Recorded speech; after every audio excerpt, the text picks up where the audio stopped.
The chair across from Harriet Odum had been empty for 11 minutes. She knew because she had checked her watch twice. Once when the waiter brought her water, once when she caught herself reading the same line on the menu for the third time. 11 minutes was not a long time. She had waited longer for taxis, for lab results, for the kettle in the break room at the hospital where she had worked for 22 years. But sitting alone at a table set for two in a restaurant she had not chosen, wearing a dress she had not wanted to put on, waiting for a man whose name she had been given by her colleague Denise Fortin without being asked. 11 minutes felt precise in the way only certain kinds of waiting can feel. She had almost not come. She had told Denise that, standing by the coffee machine on a Tuesday morning in February, 3 weeks after the end of something that Harriet still could not find the right word for. Not a marriage. Not a relationship, exactly. A decade-long arrangement that had looked from the outside like a life and had felt from the inside like a slow and careful forgetting of who she had been before it started. Denise had not been deterred. Denise was never deterred. His name is Conrad, she had said. He's in his 50s. He's quiet. You'll either like him immediately or not at all, and either way you won't have to pretend. Harriet had not asked how Denise knew Conrad, or what Conrad did, or why Denise thought this was a good idea. She had taken the name of the restaurant written on a scrap of paper and put it in her coat pocket, and for 2 weeks it had stayed there, unlooked at, like a prescription she had not decided to fill. Then she had come. She was still not sure why. The restaurant was not the kind she would have chosen. It was not flashy or new. It was a neighborhood place in the West End of Ottawa, the kind that had been there for 30 years and would probably be there for 30 more. Dark wood, low lighting, a chalkboard menu, the smell of something long braised and good. She had looked up the reviews. There were not many, but the ones that existed were quiet in their praise. One had said, "The kind of place you come back to without planning to."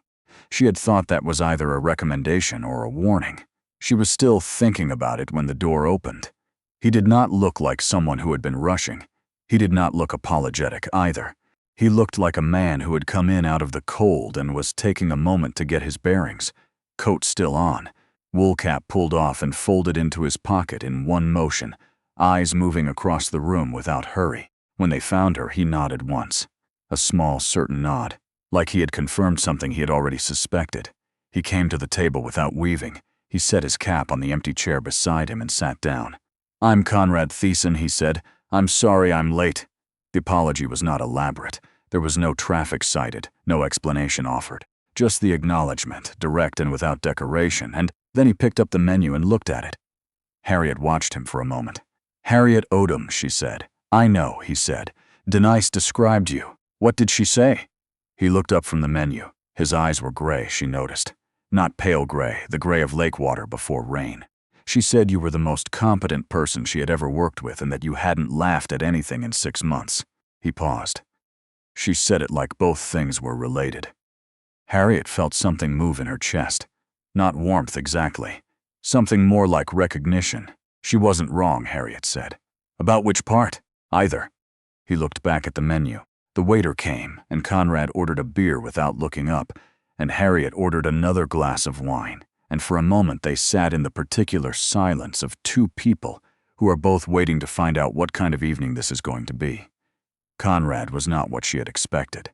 She had not spent much time constructing expectations. She had learned in the last several years that expectations were a form of debt you accumulated against the future, but she had assembled without meaning to, a rough outline. Someone Denise would send her way would be professional, probably. Articulate, possibly a little self-conscious about the situation, the way most people her age were when they found themselves at a set-up dinner, trying to act like they hadn't been set up. Conrad did not seem self-conscious. He seemed, instead, simply present. He held the menu without performing interest in it. He sat without claiming too much space. When the waiter came back, he thanked him by name. He had caught it when they were introduced, and Harriet noticed that the waiter straightened almost imperceptibly, the way people do when they are seen rather than serviced. "How do you know Denise?" Harriet asked. "Her husband and I went to school together," he said.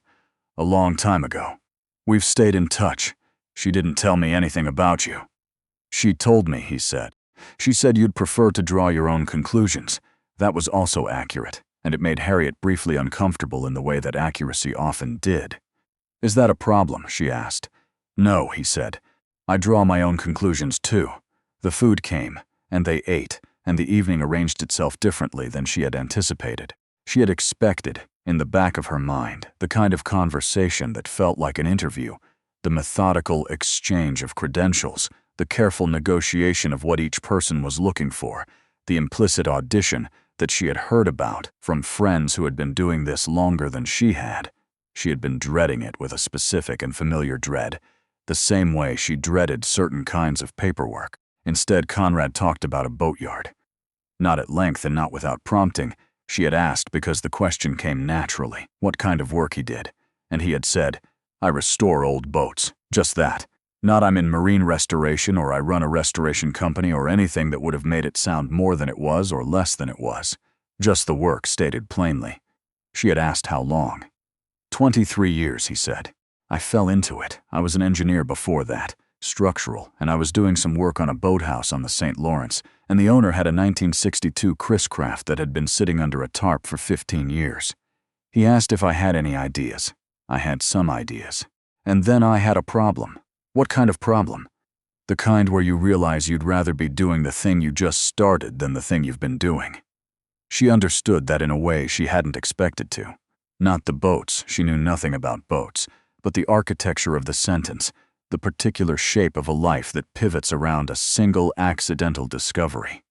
"Did you have to give up much?" she asked. He considered the question. He had a way of considering questions that she noticed early and kept noticing, not a pause that suggested uncertainty, but one that suggested he was actually thinking about the answer rather than assembling one.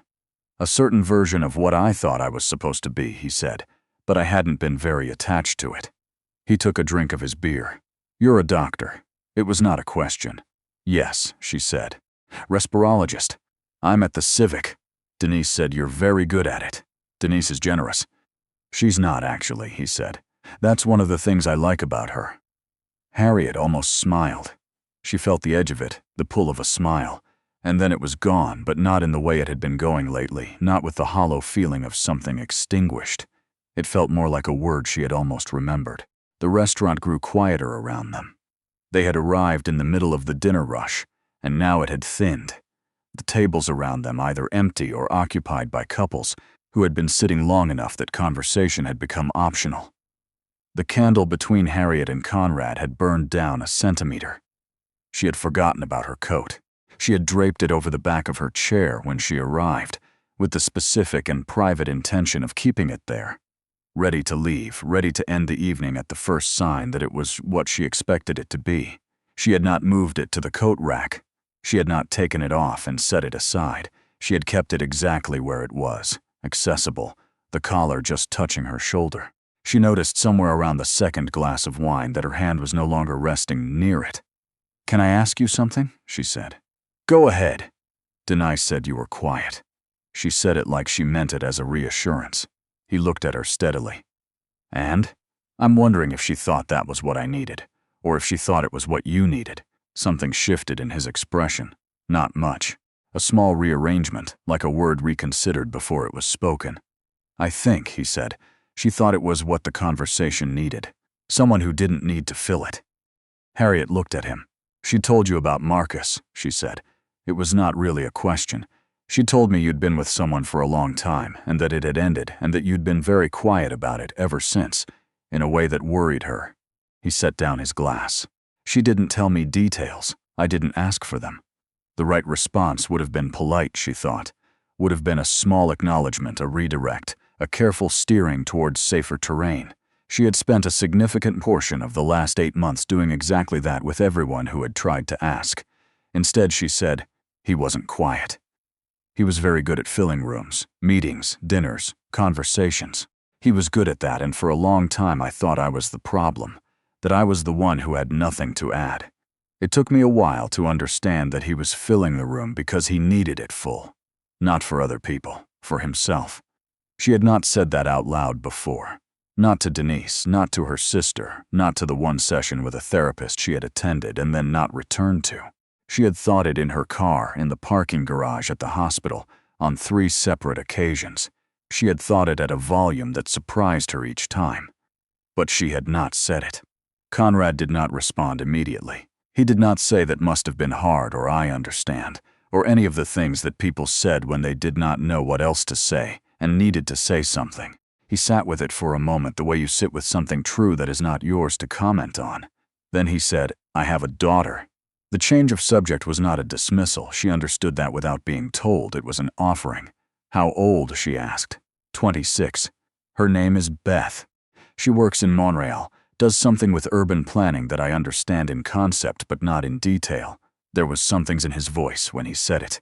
Not pride exactly, not the performed pride that parents sometimes used as a way of establishing that they had produced something worth producing. Just a kind of steady recognition. This person exists and matters. She's good at it. Do you see her often? Enough. She comes up in the summers. We take the boat out. Not one of the restorations, just an old aluminum runabout that isn't worth restoring but still runs. He paused. Her mother and I divorced when Beth was 12. It was not a good year. The years after it were better. You said that in order, Harriet said. He looked at her. Yes, the bad year first, then the better ones. That's the order they happened in, he said. I find it's useful to remember the order things happened in. She had not heard someone say something like that in a long time. She had been surrounded in her marriage and in the years after it by people who revised. People who rearranged the sequence of their lives to make it flow better, to make the hard parts seem inevitable or necessary or already accounted for. She had done it herself in conversations, in the way she answered when people asked how she was doing, the idea of simply stating the order. She reached for her wine and found it empty. She had not noticed finishing it. Another, the waiter asked, appearing at the right moment with the particular telepathy that the best servers develop. She hesitated. She had intended one glass. She had driven here, but she'd already planned to take a cab home if she ended up having two. Yes, she said. Conrad watched this happen without comment. It was 9:15 when the conversation found its first difficult edge. Not a fight, nothing so clear or defined as that. A place where the terrain changed underfoot. She had asked him, without entirely meaning to, whether he had thought about dating again. It came out less polished than she would have liked. She had meant to ask it more generally, as a topic rather than a question, and it sat between them for a moment, blunter than she intended. Conrad turned his glass in his hands. One slow rotation. I think about it, he said. I'm not always sure what I'm thinking about it, if that makes sense.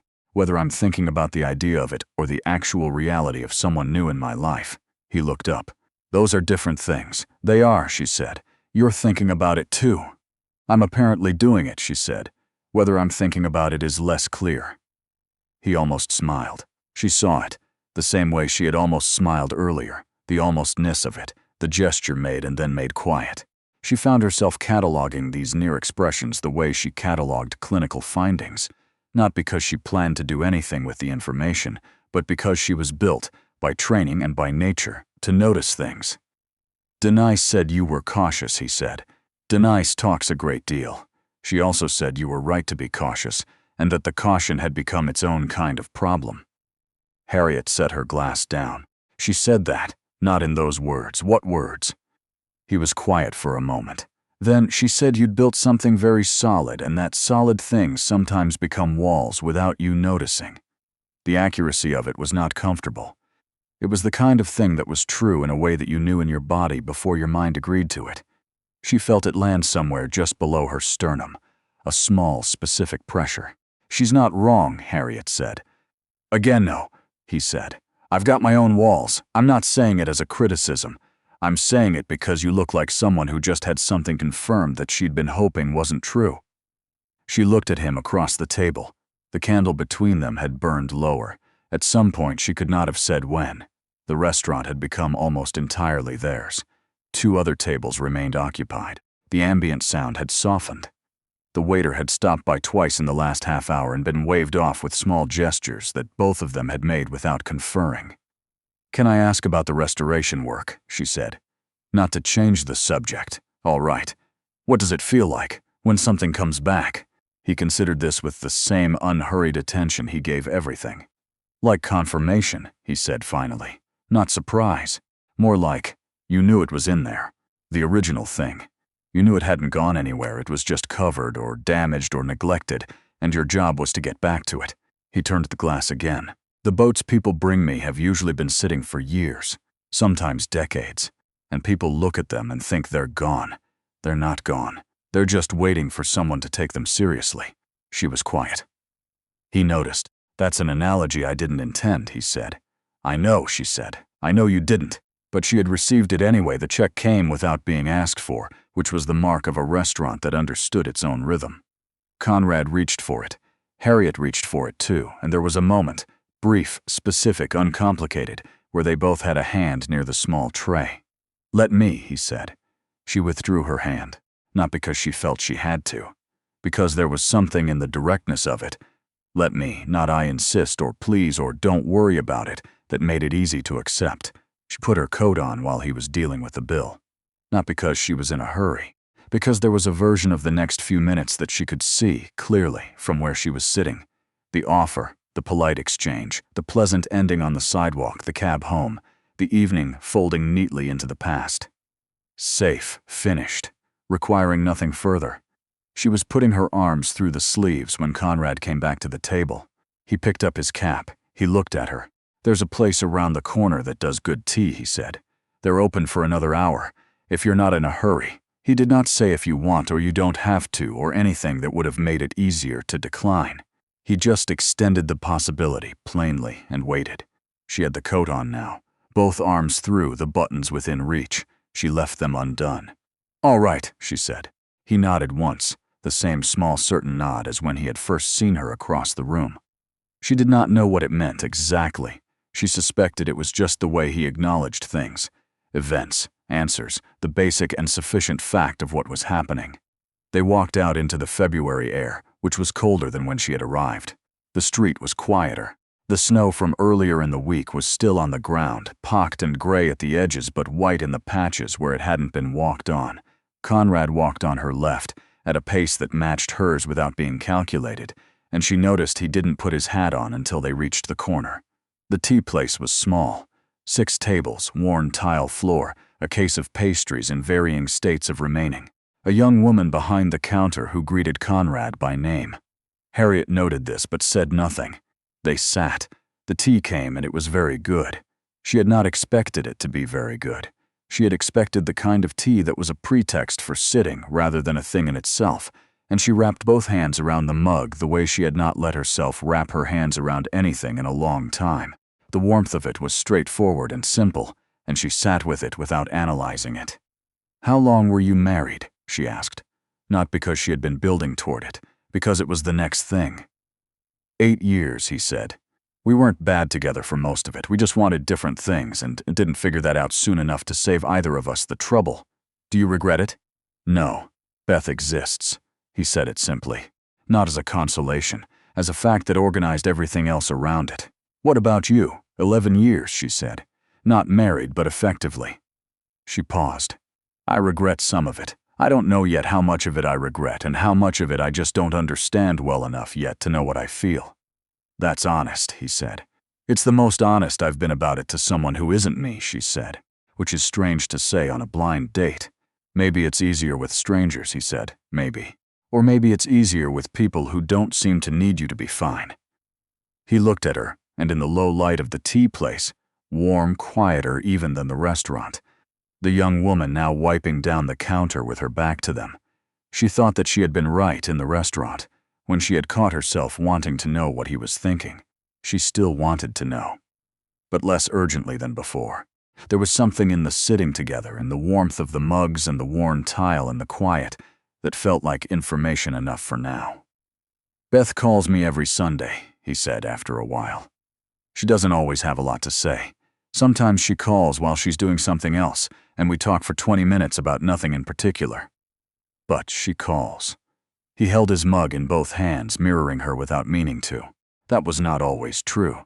There were a few years after the divorce where she didn't. I understood it. I waited. He looked at the table. I think waiting when you know what you're waiting for is different from waiting when you don't. Harriet thought about her coat on the back of her chair in the restaurant. She thought about 11 minutes. Yes, she said. I think you're right.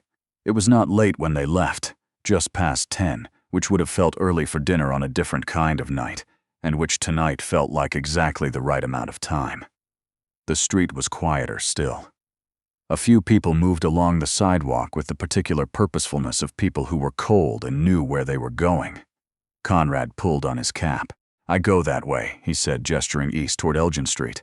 "I'm calling a cab," she said. "I'm on Glebe." He nodded. Then, "This was a better evening than I expected." She looked at him. "What did you expect?" "I wasn't sure. That's different from having an expectation." She considered that for a moment. "Yes," she said, "I suppose it is." She took out her phone. He did not produce his. He did not offer his number, did not ask for hers, did not say we should do this again in the way that was more a formality than an intention. He stood with his hands in his pockets and waited with her, for no reason except that it was late, and he was not in a hurry, and the cab was not there yet. When it came, he held the door. "Thank you," she said. "Thank you," he said. And then, before she got in, "I'll ask Denise to pass along my number if that's all right with you. You can decide what to do with it." She got into the cab. She did not say yes. She did not say no. She looked at him through the window as the cab pulled away. His cap, his hands in his pockets, his face settling back into its natural composure, unhurried on the cold sidewalk. And she thought that this was, perhaps, the first time in a very long time that she had left a conversation wanting to know what came next. Not dreading it, not already managing it, just genuinely, quietly curious. The cab moved along Bank Street, the lights strobing past, the radio low and unobtrusive. Harriet looked at her hands in her lap. She realized she had stopped watching the clock somewhere between the restaurant and the tea place, sometime between Conrad's description of a boat that people thought was gone but wasn't, and the moment she had let the tea warm her hands without deciding to. She did not know what she was going to do with his number, but she thought she would probably find out.